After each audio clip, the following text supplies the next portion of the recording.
Chapter Yvonne, get in. When I realized I was given a second chance, our yacht had already started taking on water. The lifeboat could only hold 2 people. Of the 3 of us, only Hendrix knew how to operate it, so one of the spots had to go to him. There were 2 left fighting for the spot. After a fierce internal struggle, Hendrix finally extended his hand toward me. However, I took a step back, rejecting his offer. Hendrix, save Yana. I would never carry the weight of someone's death on my shoulders again. Upon hearing this, Hendrix seemed to breathe a sigh of relief. Even his furrowed brows relaxed. Without hesitation, he grabbed Yana's hand and guided her to the lifeboat. Yvonne, you're my fiancée. I would have chosen you, but you insisted that I take Yana. Stay put. I'll definitely come back for you. With that, he left with Yana, not sparing me another glance as if afraid I might change my mind. How ridiculous. Did he think everyone was like him? The last life played out similarly?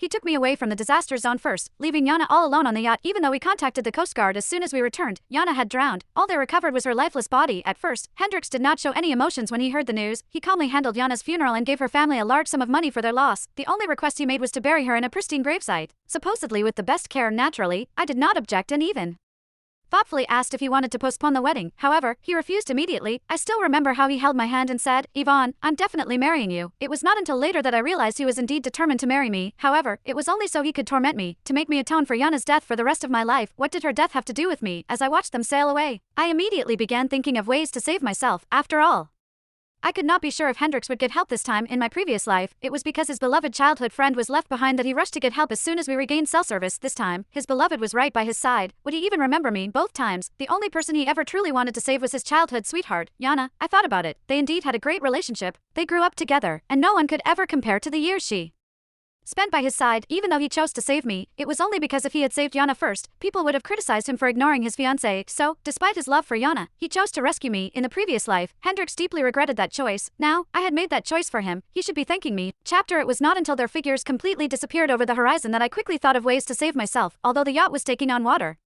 there were still many useful things on it. As I watched the rising water, I hurriedly went inside the yacht and found the swim rings and life jackets I had brought to the trip. I had prepared several swim rings in advance because I could not swim but wanted to join in the fun. Now they were coming in handy. I hastily put on a life jacket, inflated the rings, and slipped one around my body. I then dug out the remaining few packets of chocolate and bottles of water. When the yacht finally sank completely, I took a deep breath and began swimming toward the shore. Although this was out at sea, it was not entirely desolate. Fishermen frequently passed by to fish, so I knew I would be saved if I could encounter a fishing boat. Unfortunately, it was the dead of night. Even if there were fishing boats nearby, the loud engine would likely drown out my cries for help. Despite that, I did not give up. I kept swimming toward the shore with all my strength. However, fate seemed to be out for me.